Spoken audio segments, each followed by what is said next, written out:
Part 4, this mysterious EBITDA. VanCat was growing fast, and Maria finally had time to review the latest financial summary. "We're profitable," she smiled. "Our EBITDA is up 15% year over year." Spencer squinted.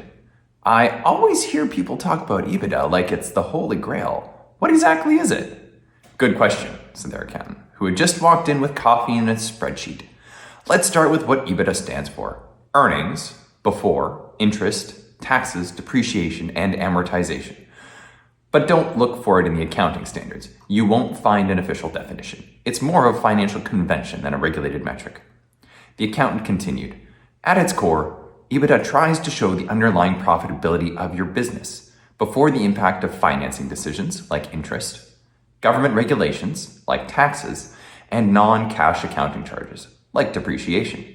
It's a way to strip your operations down to their quote-unquote normalized performance. No tax quirks, no one-time severance payouts, no accounting smoke and mirrors." Maria nodded. "So it's like a cleaner version of operating profit." "Exactly. That's why investors and lenders love it. It helps compare companies regardless of how they were financed, what tax jurisdiction they're in, or how old their equipment is. It's also helpful when your business is growing and your accounting profit may look low just because you invested in a lot up front." "But it doesn't mean we have that much cash, right?" Spencer asked. "Right again. EBITDA is not your operating cash flow. Remember that all that inventory you bought and the invoices still waiting to be paid, that's working capital. And as we saw earlier, changes in working capital can have a huge impact on your actual cash flow. EBITDA ignores all of that." Maria flipped to the next page of the report. "And what about CAPEX? We bought that electric van last quarter. It doesn't show up here." "It wouldn't," said the accountant. "That's another flaw. EBITDA ignores capital expenditures even though they're very real cash outflows. It also doesn't show if a business is constantly spending money to stay afloat. And if you're restructuring, say laying people off or closing a kitchen, EBITDA might ignore those costs too, even if they're material. So it's useful," Spencer said slowly, "but incomplete." "Exactly. Think of EBITDA as a spotlight. It highlights the core operations but leaves everything else in the dark. That's fine as long as you remember to turn off the lights before making decisions." Here's VanCat's EBITDA calculation for the last quarter. Let's start with the full financials. As we walk down, I'll say the line and the number.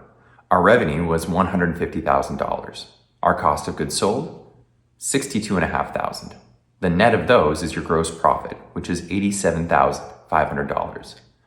Then we have operating expenses, which are your salaries and kitchen staff of $57,500.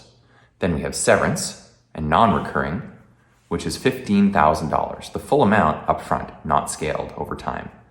Then we have depreciation of $6,250, and that leaves us with operating income, or earnings before interest and taxes, of $8,750. Then we have taxes of $2,000, which leaves us with a net income of $6,750. Now, how do we get to our EBITDA? We add our net income, add back in our depreciation, add back in our severance, which gets us from $8,750 all the way up to $30,000. Therefore, VanCat's EBITDA for the quarter is $30,000, which looks much stronger than the $8,750 of its operating income. The difference is driven mainly by two types of adjustments: depreciation, which is non-cash tied to past expenses, and severance, a one-time charge to staff changes, not expected to recur in future quarters. But what does this tell us? EBITDA highlights VanCat's core profitability before financing decisions, taxes, and accounting distortions. It gives us a better sense of normalized operating performance, especially during a turbulent quarter with a one-off severance cost. But it doesn't reflect cash tied up in working capital like inventory purchases or unpaid accounts receivable, or capital spending needs. VanCat should show strong EBITDA while still facing cash pressure in real life.